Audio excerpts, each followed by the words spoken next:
pensam. Uma pessoa cai endemoniada, a gente ora por ele, sai, puf, sai.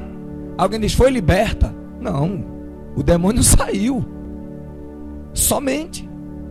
Mas existem portas que deram acesso àquela possessão.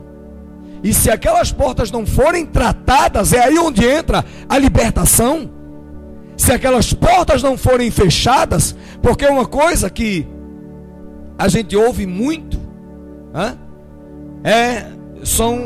muitas vezes até oramos dessa forma, no impulso do culto, no impulso do mover: Senhor, nós quebramos toda a maldição. E Jesus não deu marreta para ninguém. Ele disse: o que desligares na terra será desligado no céu. Então são coisas que precisam ser desligadas. A orfandade, por exemplo, queridos, não existe órfãos de Deus. Não existe. Deus sempre se posiciona como pai àqueles que querem. A prova é que o filho pródigo pediu a sua parte da herança para ir embora. E o pai, em maneira alguma, queridos, olha, é complicada essa situação. Porque somente um pai que tem extrema convicção daquilo que ensinou, ele não chora para que o filho fique. Quero, vai, toma. O filho foi embora, depois de estar comendo, até mesmo com os porcos. Não vou voltar, vou pedir um trabalho ao meu pai. E você vê no texto bíblico que ele ensaia, né? Antes de chegar lá com o pai, não foi uma coisa fácil para aquele filho. Era uma situação de orgulho muito forte. O filho diz: não, vou chegar lá para o meu pai e vou dizer: pai, pequei contra os céus, pequei contra o Senhor, não sou digno de ser chamado teu filho, mas não. Aí quando ele chega com o pai, ele fala aquilo que ensaiou. Então significa aquilo ali que você vê uma parcela muito forte de orgulho sendo vencida. E se a gente não entender que existe essa parcela dentro de nós a ser vencida, queridos, a oportunidade de vir à cruz, num seminário em que o Senhor abre os céus da forma que está abrindo, a gente vai encarar esse momento aqui como um ato profético. Olha, eu quero só dizer para os irmãos que foram ontem, que vieram ontem até aqui à cruz, voltaram como se tivessem tirado uma tonelada das suas costas. Voltaram para casa. E estão hoje aqui com o coração extremamente até assim, livre para serem ministrados no mais de Deus. Então, queridos, não perca a oportunidade de participar de um ato profético. O que é um ato profético? É você simular, lógico que debaixo de uma direção espiritual, simular aquilo que você espera e aquilo que você acredita que você vai conseguir por causa da tua decisão. Isso é um ato profético. Então não perca a oportunidade. Pastor, vão ter atos proféticos? Lógico. Porque quando você faz um ato profético aqui, você percebe que você está livre, até para concretizar ele dentro da sua própria casa. Chegar na tua casa, olhar para aquela pessoa que você há tempo não olhava, puxar aquela pessoa, e mesmo que a pessoa tenha errado, você puxar a mão dele: meu pai, eu quero lhe pedir perdão por tudo que fiz e falei do Senhor, quero que o Senhor me perdoe. E você vai ver debaixo dessa unção o que é que Deus vai fazer. Não sei se você está entendendo no nível que o Senhor está querendo ministrar, mas olha, vai ser algo assim, vai, vamos colocar uma palavra bem popular, bem simples, vai partir no meio. Vai ser uma coisa que vai chocar tanto a sua decisão como aquele que vai estar recebendo. Amém? Abre aí tua Bíblia em Oséias 6, 1. Oséias capítulo 6, verso 1. Nós vimos ontem em Malaquias 4, 2 que o Senhor, através da profecia messiânica, ele mostrava que nasceria.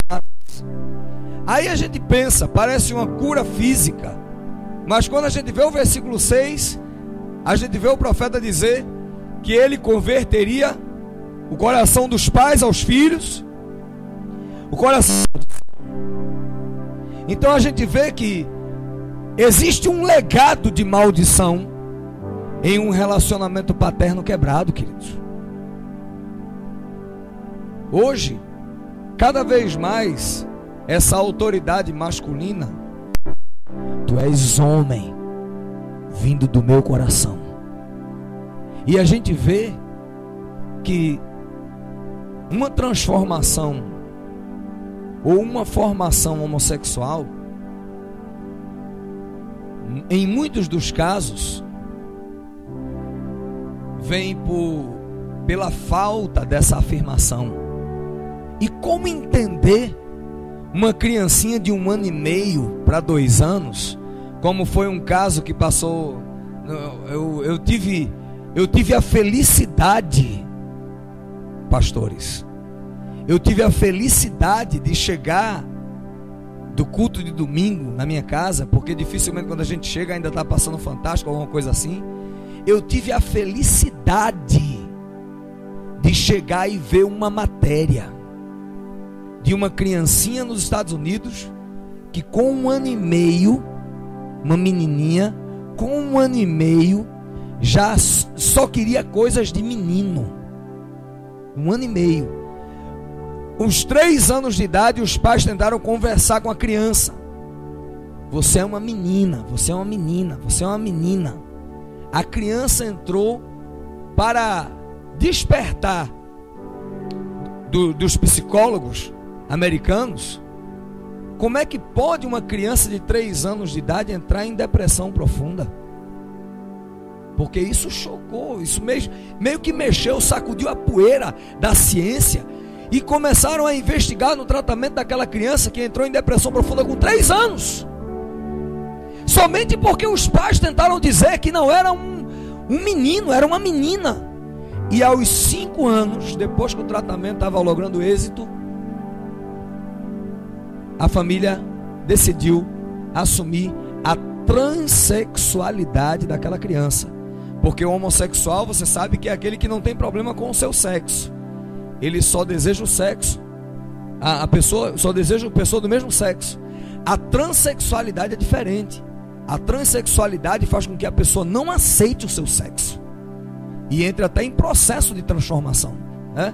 Retirada de órgãos, modificação no corpo. Isso é a transexualidade. Então, aos 5 anos de idade, a família entrou em luta judicial contra a escola, porque a escola não aceitava que aquela menina frequentasse banheiro de menino. Não aceitava. E até hoje rola essa luta. Aí lembra-se de um caso onde Brad Pitt e Angelina Jolie adotaram uma criança que é também uma menina, mas ela é chamada Paulo pelos pais. Aí vem aquela questão: o que será que libera esse tipo de perseguição na vida de uma criança? E é aí onde a gente vê que o mingau começa a engrossar. A gente vai deixar para o 3º seminário. E esse 3º seminário, como eu já falei com o meu apóstolo, alguns pastores, não vai ser para todo mundo. Até porque nós vamos mergulhar em muitas áreas que para quem está com a sua mente corrompida, nessa febre dessa palavra que até então ninguém sabia, mas hoje, né, virou até moda, a homofobia. Isso vai ser prato cheio para esses que são esses acusadores de plantão. Então esse seminário, esse 3º seminário só será para pastores, líderes e discípulos que vão vir acompanhados do seu líder, como aquele discípulo que o líder diz: esse pode ir, esse eu confio, esse tem maturidade para entender. Porque a gente vai ver o que é que libera uma perseguição homossexual sobre a vida de alguém. E a gente também vai mergulhar no entendimento de que existe uma grande distância entre a perseguição e a decisão. Onde a gente participou de um atendimento de um filho de pastor, que na atualidade era pastor também, Mas ninguém, vamos deixar essa questão geracional para trás, o que foi feito para liberar aquilo ali, porque o mingau é grosso, né? Aquele pastor com 15 anos de idade, ele dizia que descobriu essa perseguição homossexual. Ele estava com 35 anos quando participou do atendimento. E o pastor perguntou a ele: você já se envolveu com algum homem por conta desse desejo? E ele disse não. E na hora todos nós louvamos a Deus, porque foram 20 anos 20 anos de luta para dizer não ao diabo, por causa de princípios. Percebe que há uma distância entre a perseguição e a decisão. Hoje em dia o pessoal criou até um jargão dizendo que tem que sair do armário, né? Tem que sair do armário, queridos. A decisão libera coisas terríveis ainda sobre uma pessoa.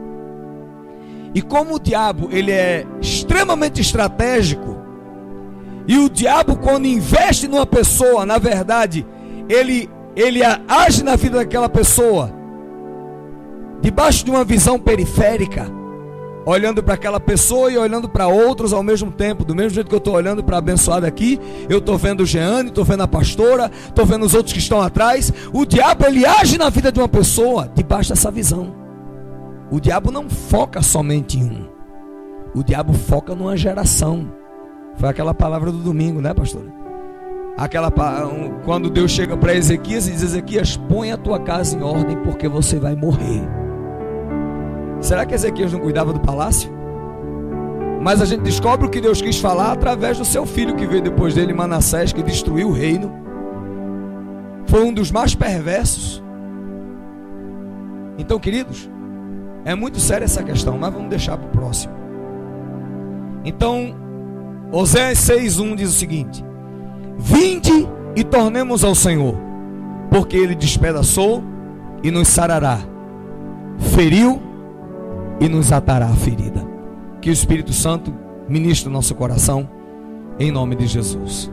Queridos, quando a gente fala em orfandade, a gente vê que, como foi dito ontem, é uma grande ferida da sociedade hoje. De órfãos a adoradores é um caminho muito longo, do altar de Moloque até o Santo dos Santos. Este é um ponto onde a sociedade, muitas pessoas dentro das igrejas estão terrivelmente amarradas. Ouvimos muitos líderes, servos, que por conta dessa questão orfandade, no seu extremo particular, tem crises terríveis de ateísmo. Terríveis. Eu lembro, não vou mencionar o nome do grande líder aqui de Pernambuco, mas teve um problema de saúde com um irmão bem chegado dele, irmão de sangue, irmão biológico. Esse irmão chegou a falecer. E quando esse irmão faleceu, esse grande líder entrou numa depressão profunda. Ele disse de público que passou 3 meses numa luta terrível. E olha que já vinha com mais de 20 anos de ministério. Passou uma luta terrível, tentando forças para voltar para o altar, para falar de um Deus que o seu coração foi moído, acreditando numa palavra maligna, de que não existia, porque não salvou seu irmão. Queridos, quando a gente ouve esse tipo de expressão, a gente vê que é complicada essa situação, porque enquanto está tudo bem, enquanto nós oramos e Deus flui, enquanto nós oramos pelos outros, a gente acredita, esboça fé.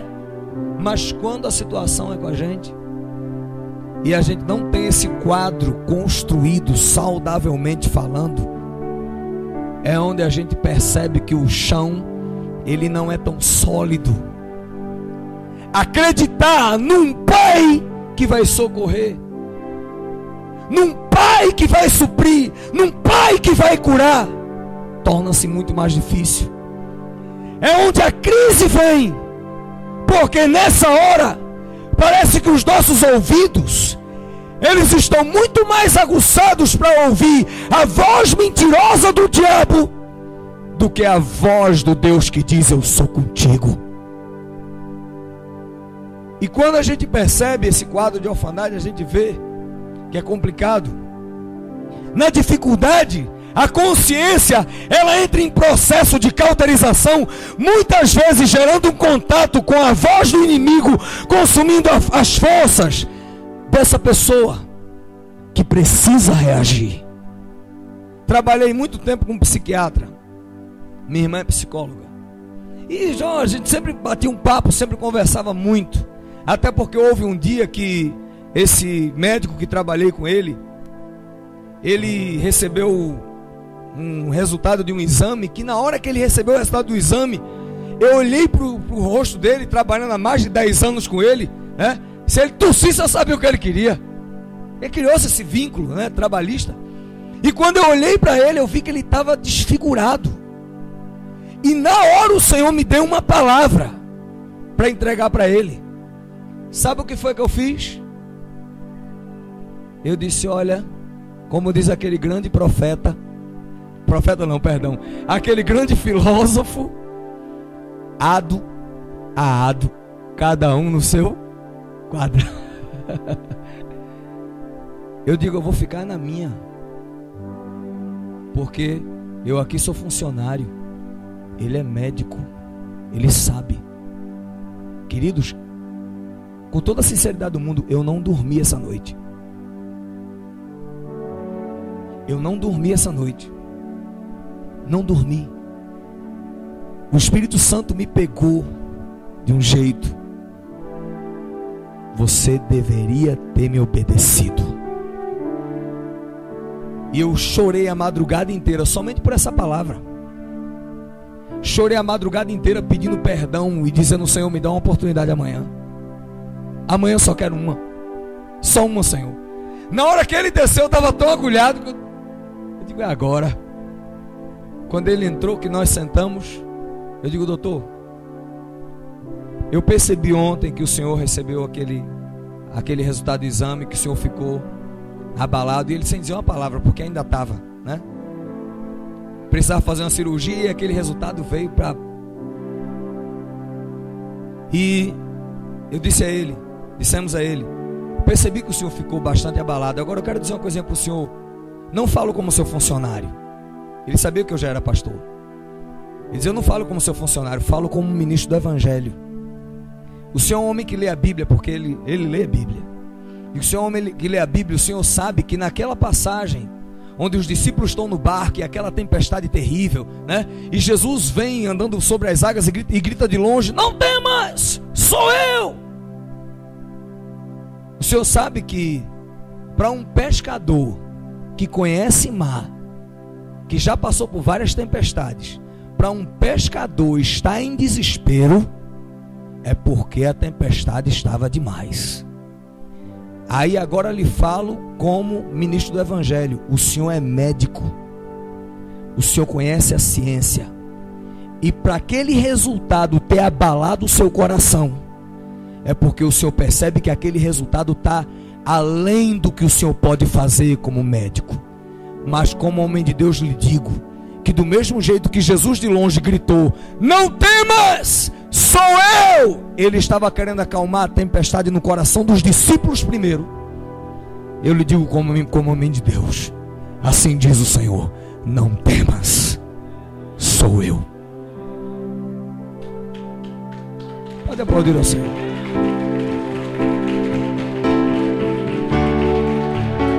Na hora, os olhos dele lacrimejaram.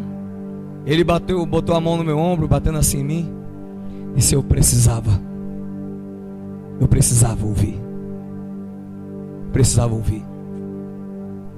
Então, queridos, a gente precisa entender que tem horas na nossa vida que quando a situação é conosco, é que a gente vem diagnosticar a orfandade, a falta daquela estrutura que nos fortalece.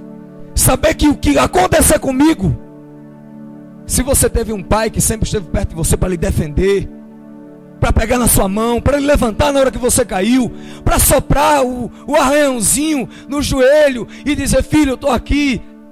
É difícil na hora da maturidade, quando vier o problema, a gente acreditar que tem um pai que vai nos socorrer.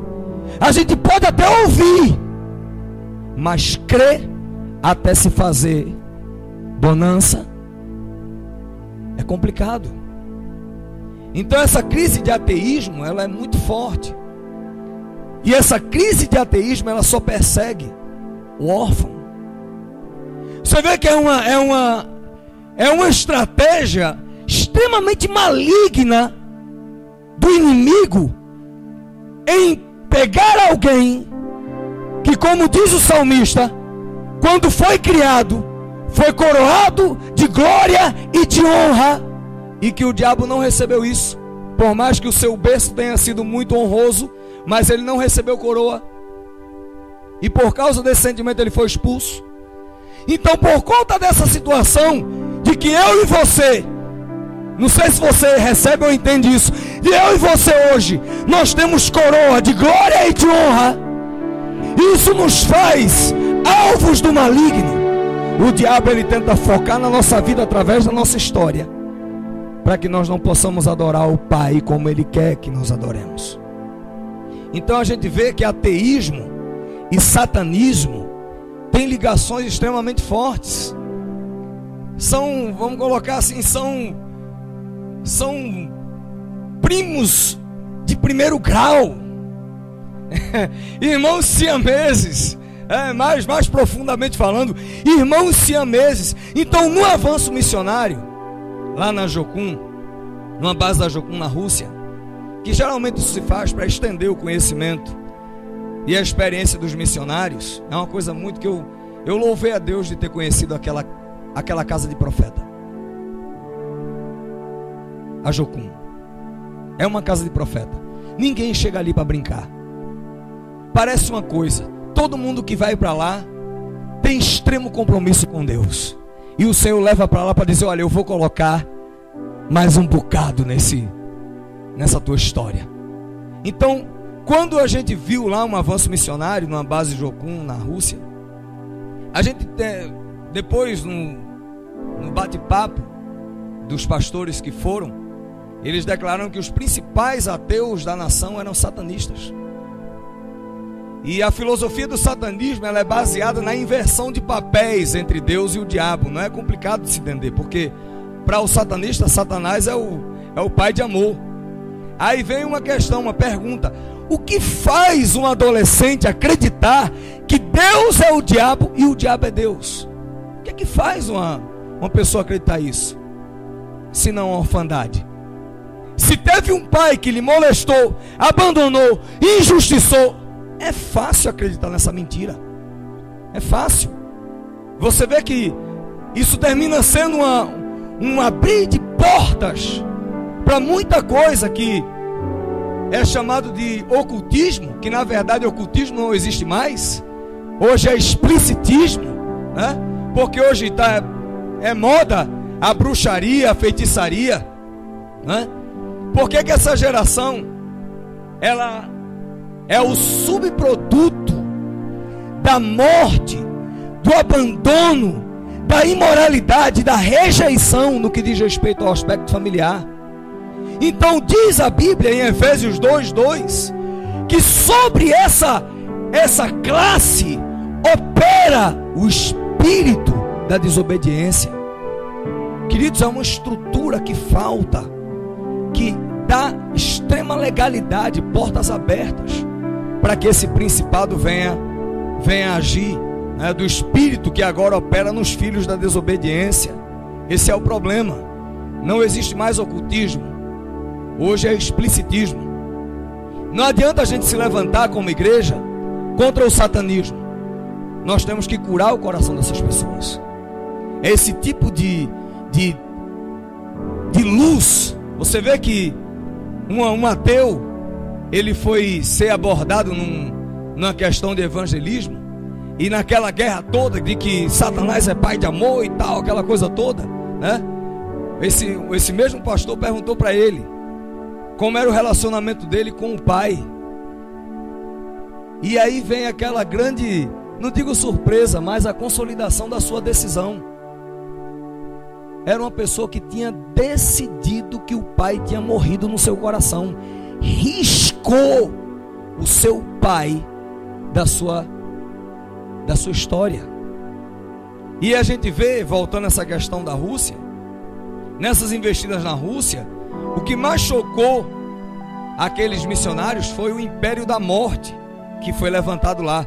Em plena Praça Vermelha existe um altar de morte, um cadáver embalsamado desde 1924, o cadáver de Lenin. Um altar ao Deus Morte, o símbolo maior do comunismo. Esse cadáver é ícone do Estado comunista, que é adorado. Alguém muito sabiamente falou que o comunismo só acaba na Rússia quando aquele cadáver foi enterrado. E é interessante como os comunistas são levados à Rússia, aquele cadáver. Então se percebe como essa questão ela é forte naquele lugar. E nessa investida, o pastor Salomão Butrin, que é líder da base Jokun em Moscou, ele trouxe uma líder que tinha se convertido para fazer um atendimento de libertação. E naquele atendimento ela mencionou que tinha feito 5 abortos. 5 abortos. E quando o pastor meio que ficou 5 abortos, aí o pastor Salomão disse: olha, fica tranquilo, porque isso aqui na Rússia é normal. É normal. Ele disse que na época do comunismo era um método anticoncepcional oficial. Todas as mulheres tinham direito a 3 abortos com todas as despesas pagas pelo governo. E a gente vê quanto sangue derramado. Quanto sangue derramado. Queridos, sem nenhum tipo de posicionamento partidarista, porque não é o nosso perfil. Mas por que você acha que hoje existem lutas no governo federal para a legalização do aborto? Que ligação há entre o Partido dos Trabalhadores e partidos comunistas? Não precisa nem comentar, né? As próprias alianças já mostram que são parceiros. E esse tipo de vento tem sido tentado pelo diabo ser introduzido aqui no Brasil.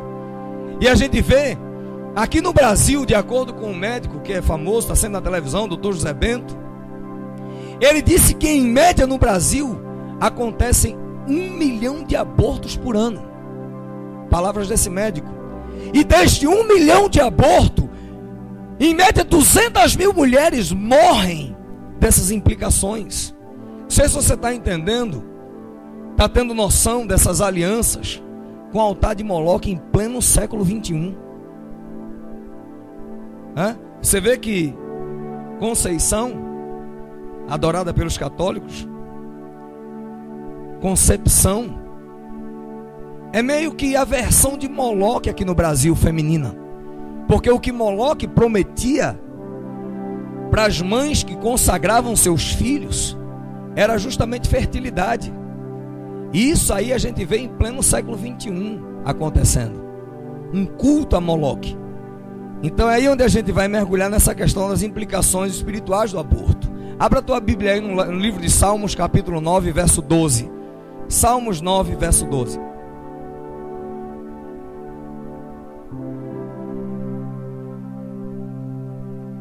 Salmos 9, verso 12.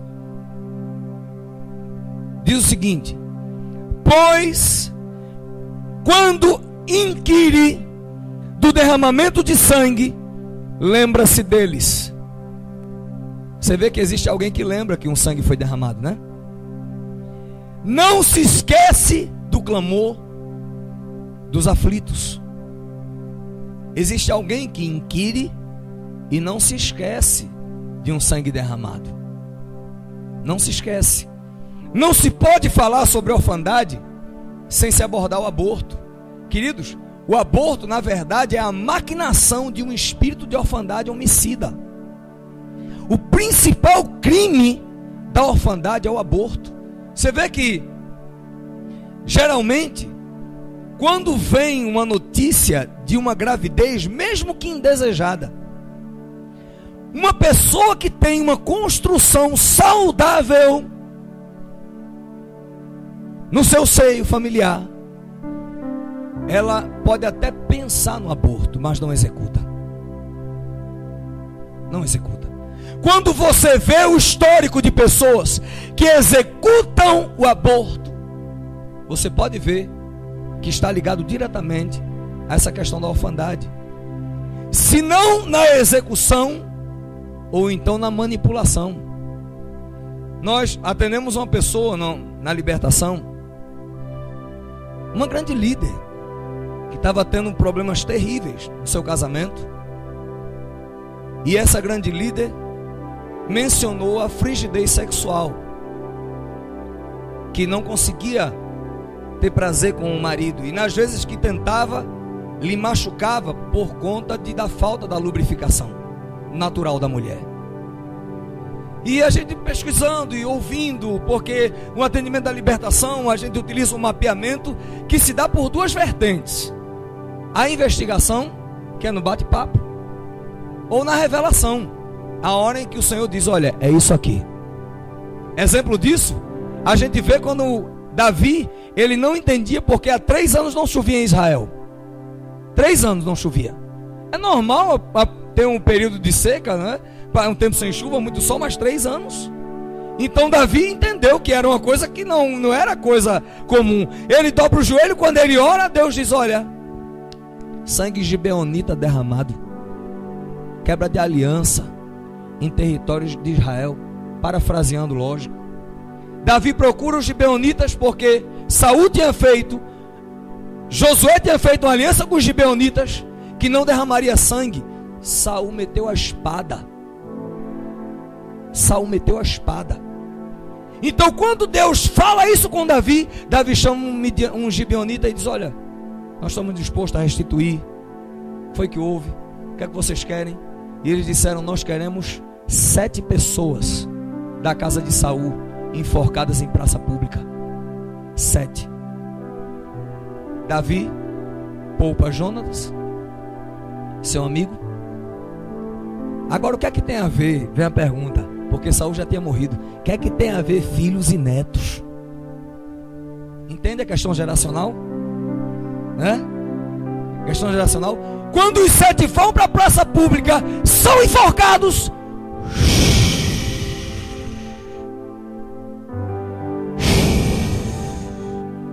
A chuva vem. Então, nesse atendimento dessa líder, olha, você já praticou aborto? Já pratiquei um aborto, tal, não sei o que. E não é, mas vem cá, peraí, eu quero voltar. Como é que foi esse aborto? Não, eu era muito jovem, não sei o que. Mas abençoada, eu quero entender como é que foi esse aborto. Como é que foi esse aborto? Porque o diabo, ele financia muitas situações e deixa lá a pendência. Tem o dia dele vir cobrar. Está lá a pendência. Então na hora que estava no auge da sua fé, no auge do ministério, o diabo chegou e disse: agora. Então aquela líder abriu o coração e disse: pastor, na verdade eu fui levada por alguém, era muito jovem, fui levada por alguém, eu não queria ir, mas fui. E quando chegou lá, aquela mulher introduziu a sua mão no meu órgão genital para puxar o feto. Eu digo, você entende o que aconteceu? Uma mão de morte adentrou o teu órgão genital para retirar a vida. Na hora ela começou a chorar. Nós oramos como igreja, colocando o posicionamento sacerdotal, porque tem que ser um sacerdote com autoridade legitimada no céu para esse tipo de desligamento. Resultado disso, o casamento dessa mulher explodiu de alegria, lógico. Recebemos até um presentinho no outro dia, que eu digo, oh, glória. Quer dizer, uns 4 dias depois, uma dela perguntou o que era que a gente gostava daquele bate-papo. Eu gosto de comer um bacalhau. Aquele pratão de bacalhau lá para casa. Eu digo, glória a Deus. Não pelo bacalhau, mas porque o bacalhau era fruto da alegria, da vida devolvida pelo Senhor através da cruz. Porque quando a gente fala em expor, eu tenho vergonha do que vão pensar de mim. Se eu for ali para a cruz, o que é que vão pensar de mim? Olha, queridos, no arraial de Israel, o local onde se queimava os sacrifícios não era no Santo dos Santos não, viu? Era para todo mundo ver. Olha, eram 3 tribos de cada lado. O local onde se queimava incenso era no centro, dentro do ambiente do tabernáculo.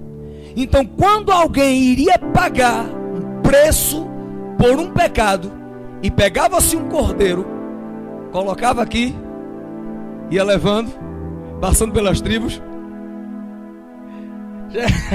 todo mundo vendo. Aí imaginou, o camarada passa com aquele cordeirão. Ih, rapaz, o pecado desse camarada aí, ó, foi forte, viu? Já pensou? Mas é a exposição quem denuncia o inimigo. Porque a vergonha não é minha por ter cometido. A vergonha o diabo levantou e colou na minha vida para manter aquela situação escondida, trancada. É por isso que em Provérbios 28:13 está escrito que aquele que encobre as suas transgressões jamais prosperará, mas os que a confessa e deixa alcança de Deus a misericórdia. Levanta a tua mão direita e repita o mais alto que você puder: a confissão anula a sentença. Somente você que recebe, se manifeste no melhor que você puder, em nome de Jesus. Então, queridos, essa situação de orfandade e homicídio, ela é muito terrível. E a gente tem que entender que tem que ser colocada na cruz. E não tem como adentrar uma via crucis, um caminho de dores, sem participar de uma exposição, sem participar de um esbofeteamento. Eu lembro de um líder que chegou para mim uma vez, porque estava muito ferido, com muitos comentários sobre o pecado que ele tinha cometido. E eu disse a ele o seguinte: querido, existe um jovenzinho na Bíblia que você vê muito pouco falar do nome dele. Um jovenzinho chamado Simei. Esse jovem, diz a Bíblia, que quando Davi fugiu para não enfrentar o seu filho Absalão, ele fugiu para não enfrentar as consequências do seu próprio pecado, porque a bagaceira na casa de Davi se veio por conta da sua decisão. Então, quando ele foge para não enfrentar o filho, tem um momento que a carruagem de Davi passa com aqueles que eram fiéis a ele. É onde a Bíblia vem falar desse Simei. Simei indo para a ponta da montanha, passando lá embaixo, Simei dizendo: maldito, miserável. Aí na hora, Joabe, capitão da guarda de Davi: eu vou lá matar esse que se levanta contra o rei. Davi diz: olha, fica quieto, deixa ele. É como se Davi dissesse: se eu não tivesse pecado, não teria Simei para me acusar. Se eu não tivesse errado, não teria ninguém para dizer: você errou. Então vai chegar a hora que somente Deus é quem fecha a boca dos Simeis. Somente Deus. Não adianta a gente tentar lutar. A gente tem que ter responsabilidade para enfrentar as consequências das nossas decisões. Nós precisamos ter responsabilidade. Porque o diabo, através desse espírito de orfandade, ele faz com que a pessoa, por uma questão de justiça própria, por uma questão de uma religiosidade órfã, eu não vou fazer mais parte dessa igreja, não vou fazer mais parte desse grupo, não ando mais com essa pessoa, queridos. A gente tem que entender. Eu sempre digo aos líderes que servem conosco lá em Itabaiares: abrir mão de uma liderança é assinar a escritura de uma pessoa incapaz. Eu já passei situações que a minha esposa virou para mim e disse: meu filho, para onde você quiser ir, eu vou. E eu virei para ela e disse: minha filha, Deus não falou comigo ainda. Deus não falou comigo. Fiquei humilhado, chicoteado, tudo que você imaginar.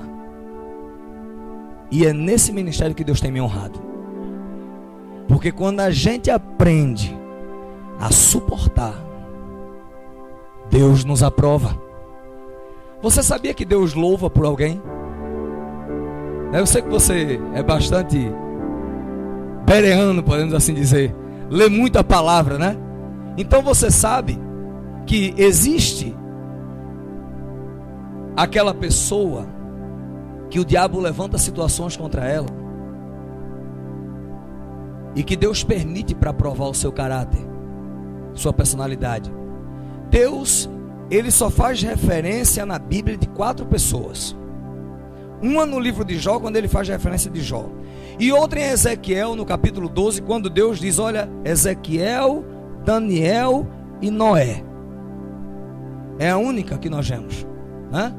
Então você vê que, olha, para Deus fazer referência de alguém é complicado.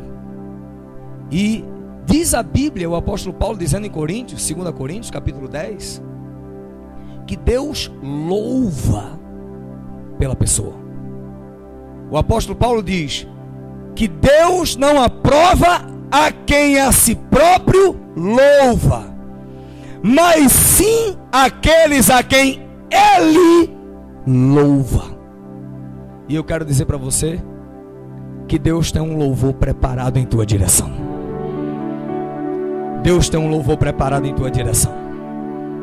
Nós precisamos aprender a suportar todas as coisas, a passar por todas as situações. O principal propósito do inimigo é matar. Aí é onde entra o aborto. Se ele não pode matar, ele vai roubar. Se ele não pode roubar, ele vai tentar de alguma forma destruir alguma coisa, destruir alguma área da nossa vida, mas ele vai estar ali focado.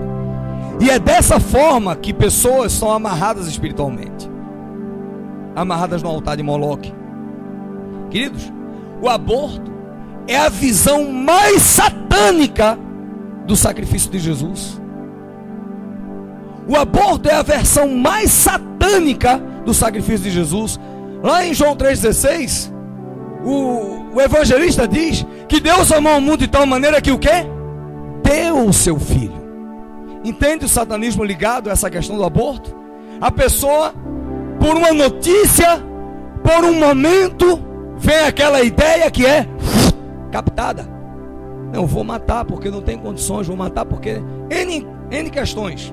E quando vem a notícia de fato que o menino morreu, vem aquela falsa sensação de alívio. Passou. Mas na verdade, aquele alívio, ele é a representação de uma aliança formada. O inimigo, ele procura imitar sempre as coisas de Deus. Ele opera pelos princípios do reino de Deus, torcendo-os para os seus próprios interesses. Porque assim como a nossa aliança com Deus baseia-se no sangue de Jesus, Satanás, o arqui-imitador de Deus, perpetua a sua aliança com pessoas que oferecem a ele o sangue que ele exige. É aí onde a gente vê nessa geração, sabe o quê? As tatuagens. Você sabe que para uma tatuagem ficar no corpo de alguém, uma agulhinha vem, fura, aquele camarada vem sempre enxugando o sangue, né? Você vê os piercings que as mocinhas usam. Às vezes a mulher é feia que dói, mas é induzida pelo diabo a botar aquele piercing no umbigo e faz com que ela se sinta a Gisele Bündchen, a Gisele Bündchen. Escute bem, faz com que ela se sinta maravilhosa. E as roupas dela agora vai mexer até no seu guarda-roupa. Porque, quer dizer, as decisões dela mexem no seu guarda-roupa, porque agora ela só quer roupas que... Então passa a ser, por conta daquele derramamento de sangue, passa a ser perseguida por um espírito de sensualidade que só nela age. Queridos, como é que uma pessoa ela vem pactuar com o inimigo? Através de sangue. Como é que nós nos pactuamos com o Pai? Através do sangue de Jesus. Entende aí como o mundo espiritual funciona? Que essa questão do sangue ela é muito forte. Então o aborto, ele é a versão mais satânica do sacrifício de Jesus. É quando uma pessoa vem dar o seu filho, por conta de um motivo, por conta de um momento, por conta de uma decisão. Lógico, sem manto para entender aquela situação. Então o principal altar de Moloque é o ventre das mães que abortam. Olha, isso é meio duro de dizer, mas é necessário dizer que quando Oséias ele disse que Deus era aquele que abria a ferida, mas era aquele que também fechava, é aquele que mexia no ferimento, mas também era aquele que sarava, aquele que cuidava. É necessário a gente falar algumas coisas, e nós vamos falar alguma coisa aqui que talvez venha chocar um pouco você, mas o alvo é chocar mesmo, não é outro não, o alvo é chocar mesmo. Então a gente precisa trazer a igreja para um grande arrependimento, que trará o poder da cruz sobre cada ferida, queridos. Olha, o judeu tem uma prática que é bastante interessante. A prática do Yom Kippur, o dia do perdão, é o dia em que a nação de Israel para pedir perdão pelos pecados dos seus antepassados. E a gente vê muitas dessas orações mencionadas por Daniel pedindo perdão até a sua 14ª geração. Como é que é isso, pastor? Para entender melhor, eu só conheço até a 4ª geração. Meu avô, meu pai, eu, minha filha. Eu consigo identificar na minha vida só 4 gerações. Sei que tem mais para trás, mas só consigo identificar 4. Daniel faz uma oração pedindo perdão até a 14ª geração. E você é bastante inteligente para saber que de Davi até Jesus são 14 gerações. E que pasmemos, fiquemos maravilhados de que Jesus tem na sua árvore genealógica uma prostituta. Uma prostituta. Que é interessante a gente ver o texto bíblico dizer que os espias passaram a noite na casa de uma prostituta chamada Raabe. É como se Deus ele não tratasse um pecado como uma coisa alheia. Não, pecado tem nome, pecado tem hora, pecado tem data, que precisa ser tratada, que precisa ser restituída, que precisa ser levada ao estado original que Deus sonhou para a vida de cada um de nós. Então, queridos, Deus pega essa história que começou lá atrás, até com prostituta no meio, para fazer com que através do seu poder venha ser levantado o Rei dos Reis, o Senhor dos Senhores, aquele que é santo. Então não importa como os teus pais viveram, não importa o que os teus pais fizeram, por mais que você tenha vivido ou sofrido algumas retaliações, algumas perseguições, eu quero dizer para você, levanta a tua mão direita e receba. É com você que Deus sonha para mudar essa história.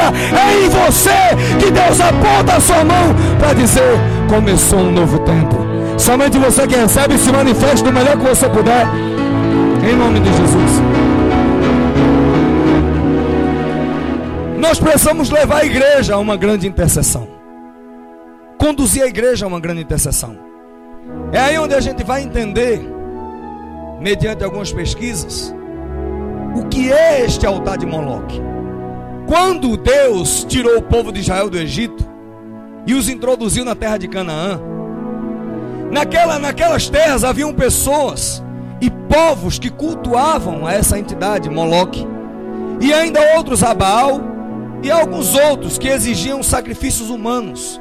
A gente vê Deus falar sobre isso, Deuteronômio 18:10, quando está escrito o seguinte: entre ti não se achará quem faça passar pelo fogo seu filho e sua filha. Era Deus tentando guardar o seu povo. Olha, não faça, não se junte, não entre nessa situação. Levíticos capítulo 20, verso 2 diz: também dirás aos filhos de Israel: qualquer que dos filhos de Israel dê sua descendência a Moloque, certamente morrerá. Certamente morrerá. Então quer dizer, existe uma sentença de morte, olha, liberada por Deus. Olha aí para o teu irmão e diga assim para ele: liberada por Deus. Existe uma sentença de morte liberada por Deus a quem faz esse tipo de prática, entregar seus filhos a Moloque. Na antiguidade, Moloque era uma entidade imensa, um deus de pedra, e no seu ventre havia chamas, onde as crianças eram lançadas vivas pela sua garganta e eram queimadas vivas no útero dessa estátua, no útero dessa entidade. Sabe o cara que Moloque prometia? Como a gente falou aqui, ele prometia fertilidade. Séculos depois, o povo de Israel foi se distanciando de Deus, foi se corrompendo com os ídolos da terra. Então veio o clamor de Jeremias. É onde a gente se volta aqui aos teólogos de plantão, né? Que a gente sempre ouviu que Jeremias era o profeta chorão, e na verdade Jeremias era aquele que chorava o choro de Deus. Na verdade era o choro de Deus, e principalmente nas suas lamentações.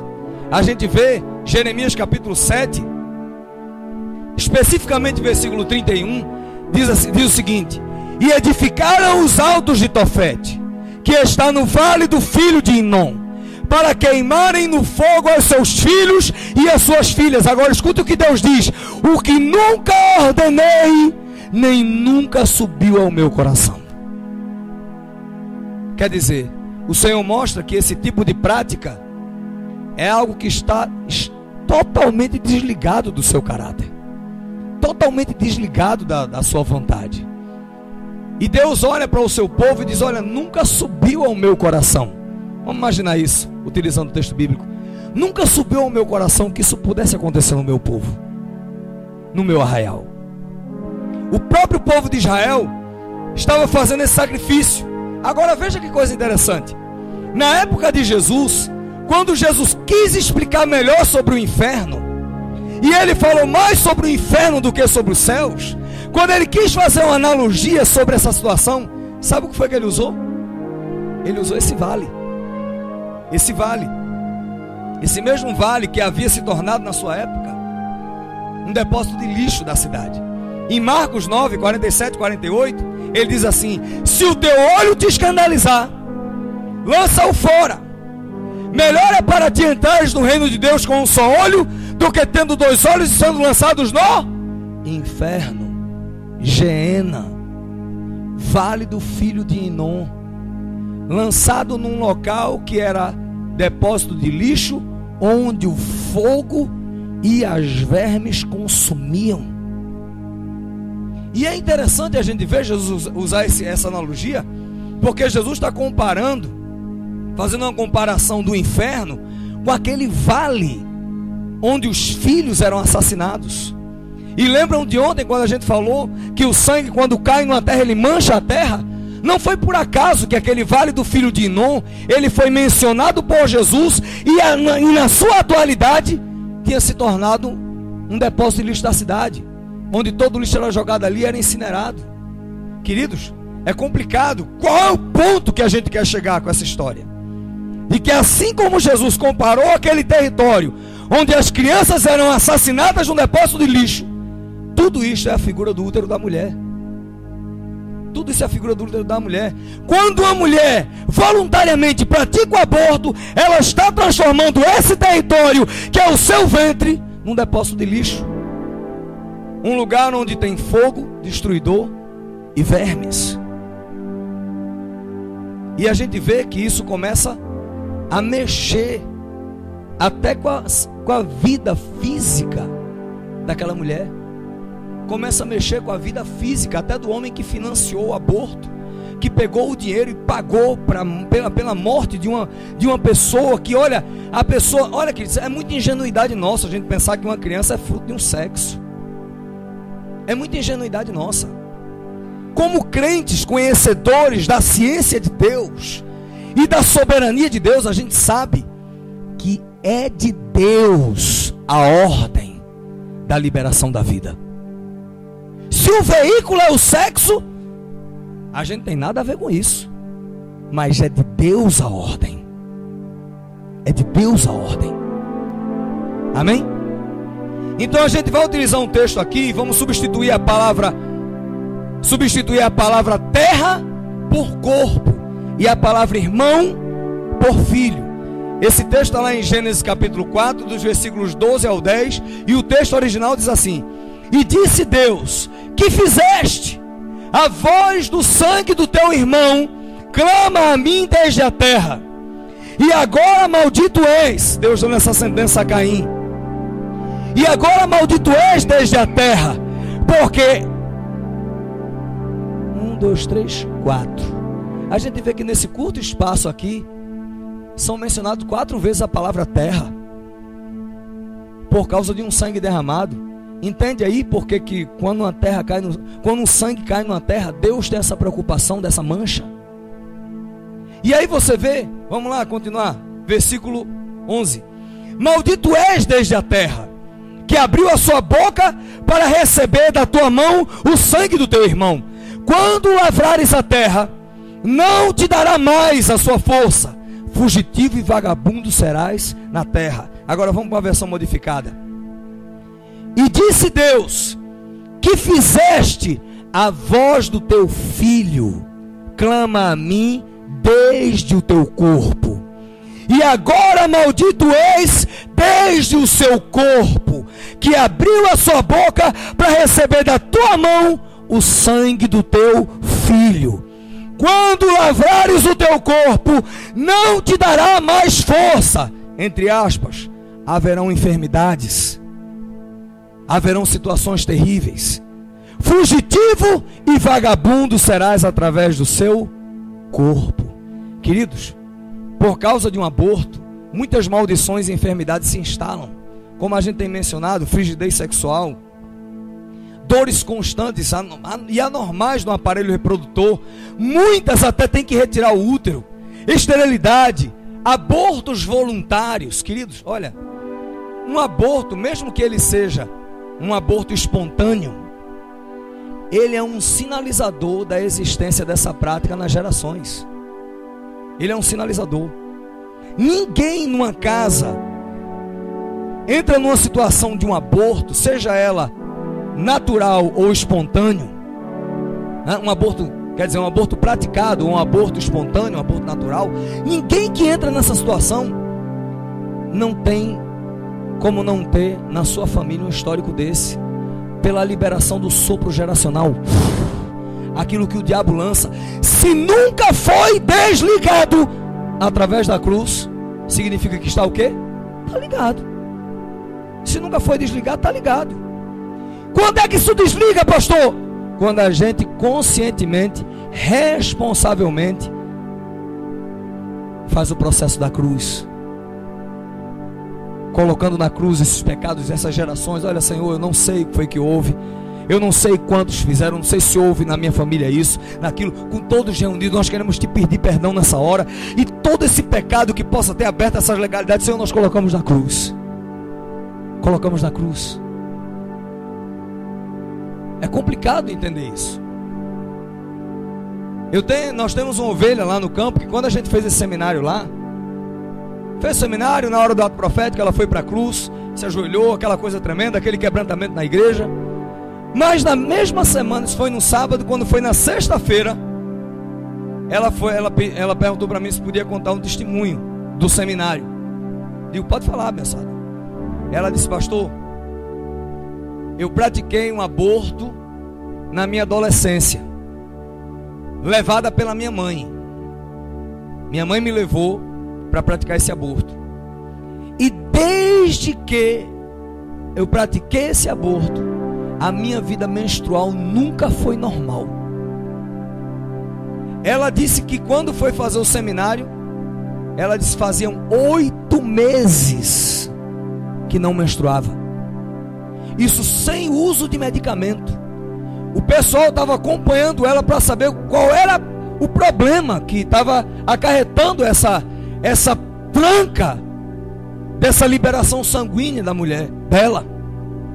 E ela disse que quando foi para a cruz daquele ato profético, falo de um exemplo de uma ovelha minha, de ovelha que Deus me confia o pastoreio. Ela disse, pastor, quando eu cheguei em casa, minha menstruação desceu. Foi liberada a minha menstruação. Queridos, escute bem uma coisa. Problemas menstruais crônicos. Você vê que quando a gente estava estudando sobre essa questão, uma abençoada lá, obrigado, uma abençoada lá, ela testemunhou que tinha esse tipo de problema. E quando ela decidiu fazer o processo da cruz, intercessório, pedir perdão, ela disse que no problema dessa mulher foi um pouco menos, 3 meses. Ela disse que a menstruação dela, ela disse que quando vinha a menstruação desse intervalo desordenado, eram dores terríveis. Ela chegou até a mencionar, dizer assim, olha, são dores quase que como dores de parto. Quase que como dores de parto. E quando ela decidiu confessar e colocar na cruz, não somente a sua menstruação foi liberada, até como a coloração do seu sangue veio diferente. Não veio mais aquele sangue como um sangue preto, veio aquele sangue como um sangue que recebeu vida. Entende? A gente não deve, queridos, naturalizar coisas espirituais, como também a gente não deve espiritualizar coisas que são naturais. A gente tem que entender que tem coisas sim que estão ligadas diretamente àquilo que a gente praticou. Tem coisas sim que estão atrapalhando nossa vida, nossos relacionamentos, casamento, olha, a vida da saúde do corpo, e que estão ligadas diretamente com aquela situação que a gente fez e que a gente nunca desligou. A pessoa, ela não fica apenas presa por esses tormentos físicos, mas principalmente com uma demoníaca e torturante incapacidade de se perdoar, de receber o perdão de Deus. Eu lembro que quando nós fizemos o atendimento dessa abençoada, dessa líder que não queria dizer como é que tinha sido feito o aborto, que quando ela decidiu abrir o coração e dizer que foi a mão daquela mulher que introduziu lá no seu ventre e retirou. Queridos, quando aquela mulher, ela disse isso, ela disse também, eu nunca me perdoei por causa daquilo. Eu saí de lá com um peso na minha alma. E depois daquele ato que fizemos na libertação, ela disse, pastor, não sei avaliar o que está sobre os meus ombros. E eu só fiz dizer para ela aquilo que está escrito: você trocou um fardo. Jesus pegou o teu fardo pesado e deu a você o fardo leve. E até como diz o próprio texto, você encontrou descanso para a tua alma. Queridos, Moloque passa a parasitar essa alma ferida. É comum vermos pessoas que por causa da prática do aborto entraram num processo de culpa e não se conseguem perdoar, não conseguem se perdoar. Olha, certa vez um pastor estava ministrando numa igreja, e quando ele estava ministrando nessa igreja, quando ele terminou, um homem procurou ele assim no canto, um dos líderes lá da igreja, que nunca tinha dito isso nem ao seu pastor, e ele chegou, parou lá e disse, olha pastor, pelo amor de Deus, me ajude, pastor, pelo amor de Deus, eu tenho uma angústia dentro de mim que não sai, tem mais de 10 anos que isso aconteceu, mas eu não consigo, é uma tranca dentro de mim. E quando começou a abrir o coração, ele disse, olha, eu tenho 3 filhos, estava passando por uma situação financeira difícil na época, mas quando veio a notícia da gravidez do 4º filho, na hora eu entrei em desespero. Minha esposa disse, olha, a gente não pode ter essa criança. Então não procuraram uma clínica, já é errado procurar, mas procuraram uma pessoa que faz isso, e veio na casa dela fazer.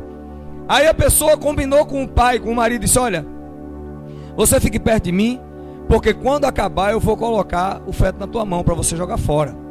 Até então ele, não pensava no que ele iria ver. Ele não tinha noção do que ele ia ver. E quando aquela mulher disse assim, acabei, pode vir, que ele vem com um jornal, que bota o jornal, aquela mulher se vira e bota o feto em cima do jornal. Ele disse que a perninha ainda fez assim. Ele disse, pastor, pelo amor de Deus, me ajude, eu não consigo. Era meu filho. Era meu filho. E naquela hora não tinha mais o que eu fazer. Já estava feito. Eu tinha que eliminar. Então eu carrego esse peso, pastor, há mais de 10 anos. Me ajude, pelo amor de Deus. E o pastor olhou para ele e disse: queridos, se Deus que é Deus te perdoou, quem é você para não se perdoar? Você nunca se perdoou porque você nunca confessou. Mas a confissão anula a sentença.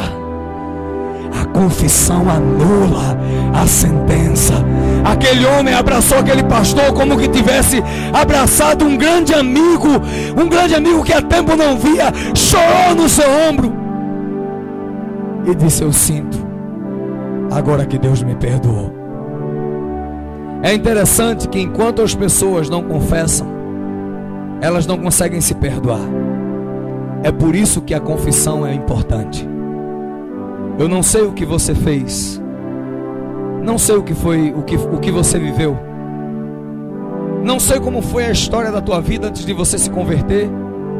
Se você disser para mim: pastor, mas não está escrito que o nosso passado ele é lançado no mar do esquecimento? E tem alguns até que brincam com esse texto, diz que é colocado uma placa ainda proibido pescar. Aí eu vou dizer para você não confundir tangerina com aspirina, para você não confundir freio de caminhão com freio de Damião. Quando Deus usa o profeta para essa passagem, Deus está falando em relação à salvação, à redenção, que a minha decisão por querer Ele anula toda a sentença do meu passado. É onde o sangue de Jesus, o sangue de Jesus Cristo, seu Filho, nos purifica de todo o pecado. Mas existe uma palavrinha aí também, que é importante a gente trazer à nossa vida, que é a remissão. Remissão dos pecados fala do perdão do pecado feito. Redenção fala do perdão do pecador. É quando o salmista diz que bom é Deus que conduz o pecador à salvação. Mas nós precisamos entender que enfrentar ou não enfrentar as consequências da nossa vida irresponsável está ligada diretamente à redenção, a remissão, perdão. É aí onde a gente tem que entender que é preciso interagir a nossa vida com a confissão dos atos passados, e que eu nunca disse nada para ninguém, sempre guardei. E eu quero dizer para você que enquanto a gente fala aqui, o Senhor me mostra que tem muitas vidas passeando pela sua própria vida, identificando cada área, identificando cada ponto, identificando cada situação que o diabo criou lá no passado e que termina mexendo agora no presente. Porque interessa ao diabo cobrar agora, porque você agora está com o homem da cruz, como é dito nos terreiros, porque lá não se menciona o nome Jesus, lá é o homem da cruz. Então agora você está com o homem da cruz, agora você está com o santo dos santos, agora você está com o príncipe da paz, agora você está com o verdadeiro conselheiro. Então agora interessa ao diabo lhe cobrar, para que você não venha entender. E quando a gente não entende o que está acontecendo com a gente, sabe o que acontece? É a hora desse espírito de orfandade vir e dizer: olha, se Deus fosse teu pai, você não estaria passando por isso. Existe um filme de Paixão de Cristo de Mel Gibson, que tem uma cena daquele filme que falou muito forte ao meu coração. É aquela cena que Jesus está apanhando e leva uma pancada, cai no chão, e no filme o diabo, que era representado por aquele homem com um bebê, que eu não sei dos dois qual era o mais feio, né? Ele passa com aquele bebê no braço bem lentamente e os dois encaram Jesus meio que com um sorriso macabro no rosto. Se você já assistiu esse filme, você vai lembrar dessa cena. Ele passa assim, os dois olhando, inclusive o bebê olhando para Jesus, e os dois assim meio que um sorriso macabro, uma coisa maligna. E é como se naquela hora, permita-me, o meu coração fez uma leitura, que é como se o diabo estivesse dizendo assim: olha, o meu filho está aqui comigo no meu braço, o meu filho está feliz, o meu filho é meu, ninguém mexe no meu filho. Mas onde é que está teu pai? Onde é que está teu pai que você está aí Onde é que está teu pai que você está aí sofrendo, está apanhando, está sendo julgado por uma coisa que você não fez, por uma coisa que você não merece? Onde é que está teu pai? Foi a leitura que meu coração fez. Que hoje, quando a gente começa a enfrentar situações difíceis e coisas que a gente não tem noção aonde começou, é hora dessa orfandade vir e dizer: olha, cadê teu pai? E muitos abrem até sua boca e dizem assim: se Deus existisse, eu não estaria passando por isso. Eu quero te dizer que o Senhor te trouxe aqui nesse dia para dizer para você que nunca te abandonou, nunca te deixou só. O Senhor, Ele cuidou de você todos os dias da tua vida, como sempre cuidará. O Senhor é aquele que nas tuas maiores dificuldades era aquele que estava com você, porque se você estivesse só, você não estaria mais aqui. Eu lembro de textos muito bonitos, de uma poesia, Pegadas na Areia, que é coisa maravilhosa. Um homem que caminhava na praia todas as vezes que estava passando por situações difíceis, e quando chegava a um determinado ponto da sua caminhada, ele olhava para trás e viam pegadas de duas pessoas, estando ele sozinho. Então chegou num momento da sua vida que ele estava numa situação terrível, e ele foi para a praia para saber que Deus estava com ele.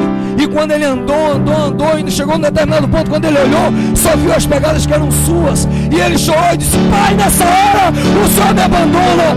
E o Senhor lhe respondeu: filho, essas pegadas que você está vendo são minhas, porque eu sei que você não poderia estar só, então eu te carreguei nos braços. Essas pegadas são minhas. Eu quero te dizer que o teu Deus nunca te abandonou, nunca te deixou só. Ele viu, Ele te perdoa, Ele está pronto a estender a sua poderosa mão. Quero até corrigir minhas palavras, porque Deus nunca encolhe o seu braço para que não possa nos abençoar. Deus nunca tapa os seus ouvidos para que não possa nos ouvir. Mas os pecados criam barreira, mas mesmo do lado dessa barreira, o Senhor nunca deixou de nos acompanhar. Baixa a tua cabeça aí onde você está, em nome de Jesus.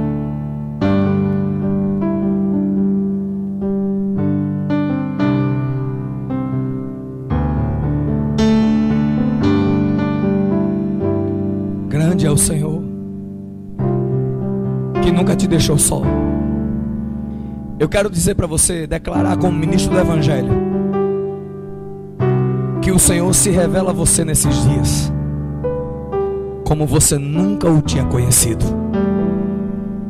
O Senhor se revela a você nesses dias como um Deus extremamente presente na tua história, que acompanhou cada momento, inclusive quando você não o conhecia.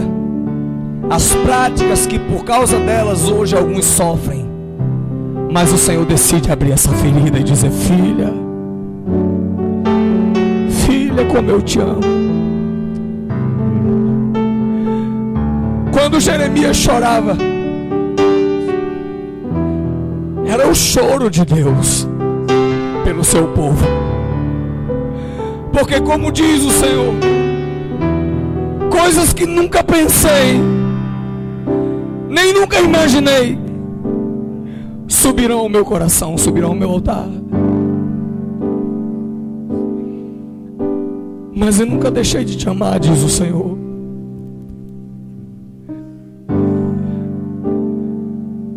Fui, sou e sempre serei o teu pai de amor. Vejo as feridas, diz o Senhor, que foram levantadas sobre ti,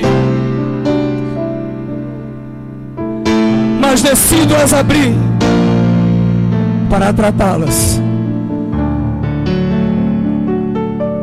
e colocar a tua casa em ordem, diz o Senhor.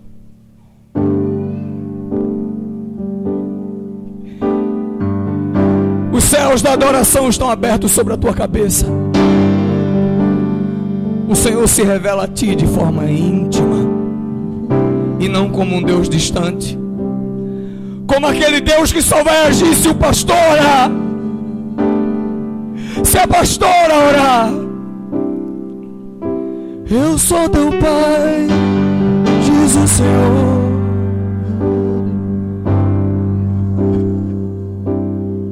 Eu sou teu pai, diz o Senhor.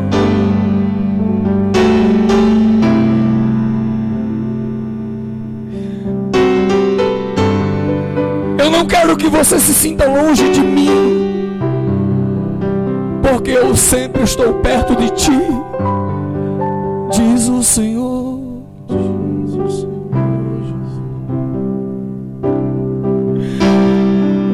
Eu tenho acompanhado o teu choro, as tuas lágrimas, tem chegado até o meu altar. Estou aqui para te socorrer, diz o Senhor. Os momentos de aflições, onde lutas são travadas ao teu respeito, quando o inimigo vem te acusar e te sentenciar,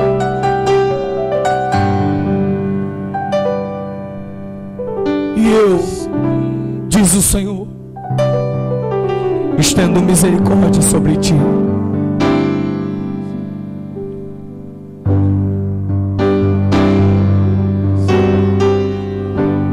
Eu gostaria nessa hora, como ministro, de dar uma direção, que você começasse a pedir perdão pela tua família, por tudo aquilo que foi feito. Se você teve um pai que não representou bem Deus para você, comece a pedir perdão por ele, por ela. Peça perdão, levante um clamor, chore diante do altar, libere toda a tranca que o diabo possa ter levantado dentro de você.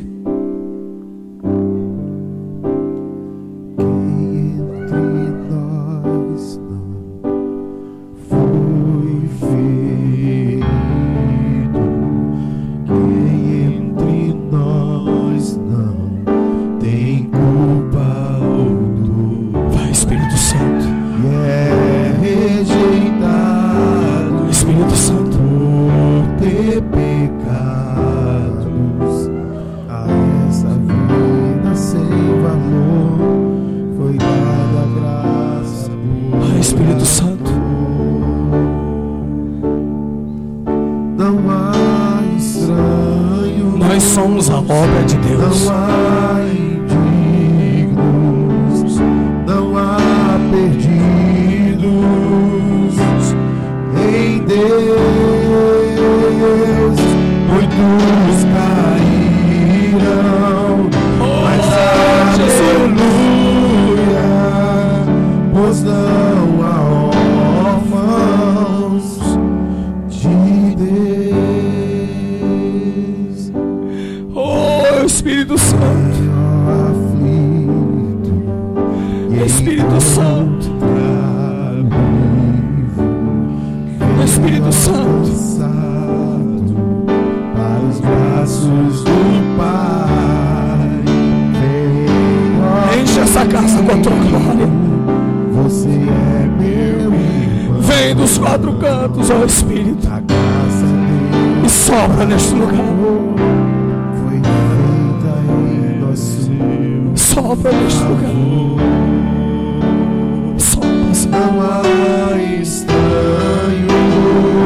Sopra, Espírito Santo. Não há Traz das tuas asas curas.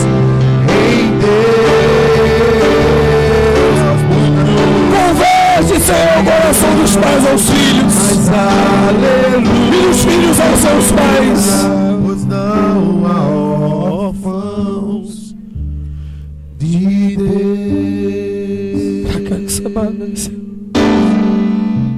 Espírito Santo, Espírito Santo, o Senhor sempre amou minha casa, o Senhor sempre amou minha família, e no meu coração eu já tinha até decidido rejeitar, mas o Senhor, Ele transforma o teu coração.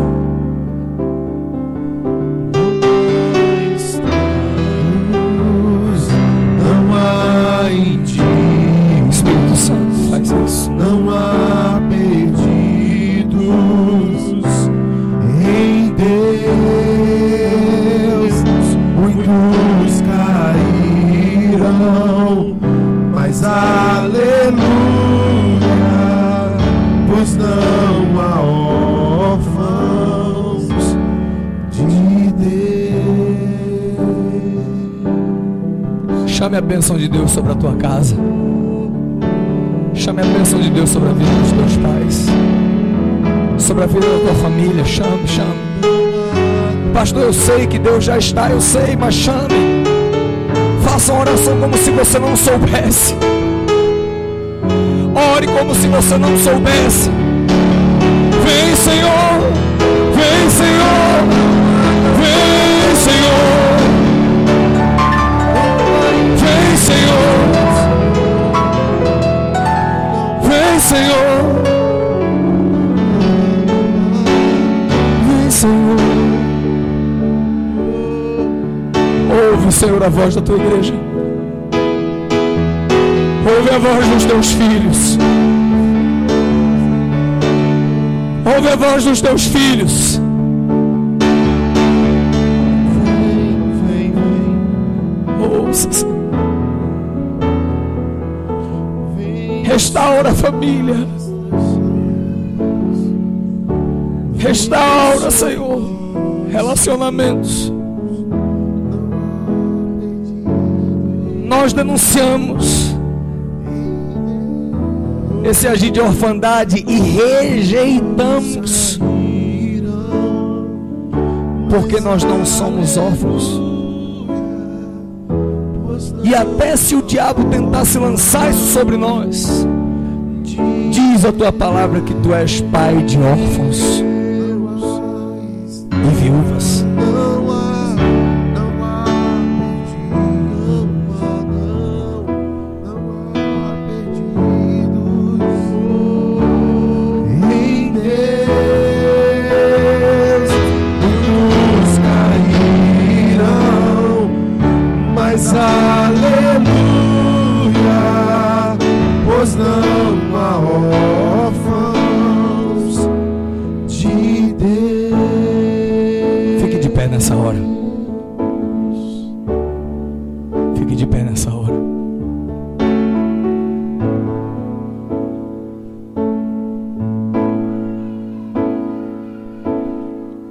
Espírito Santo,